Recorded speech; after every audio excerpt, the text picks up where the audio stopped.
Good evening and thanks for joining us tonight. I'm Tracy Lair. Incumbent Congressman Salud Carbajal and his 24th District challenger, Dr. Brad Allen, took part in a forum tonight. They took turns answering questions from viewers and journalists.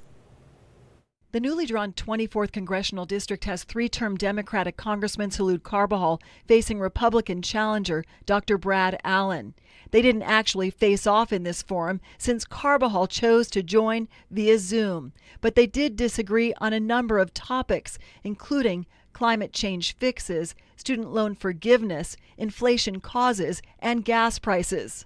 It's my understanding that this president is going to release another 15 million barrels of oil next month.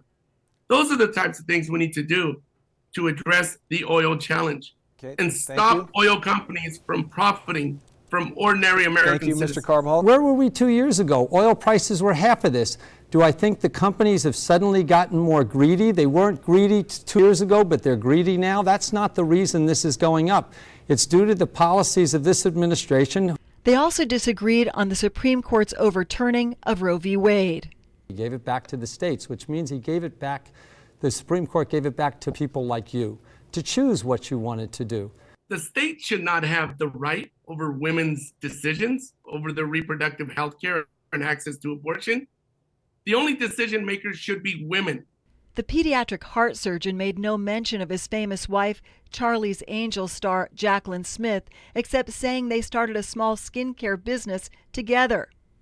So I understand the problems businesses are facing and how to fix them. You know, career politicians in general have only worked in government, so their answer to everything seems to be throw more money at it or more regulations. Carbajal said he immigrated to this country when he was just 5 and saw the pain of gun violence when his sister took her own life. My sister, when I was a young boy, committed suicide with my father's firearm. As for inflation, Well, the Inflation Reduction Act is a joke. They named it that to make you feel like they were going to reduce inflation, but it wasn't going to do it.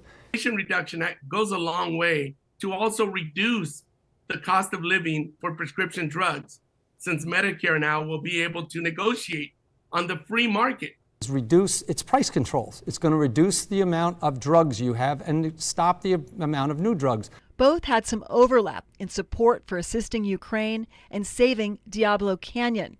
They disagreed on California's plan to make the state a sanctuary for transgender youth seeking gender-affirming care.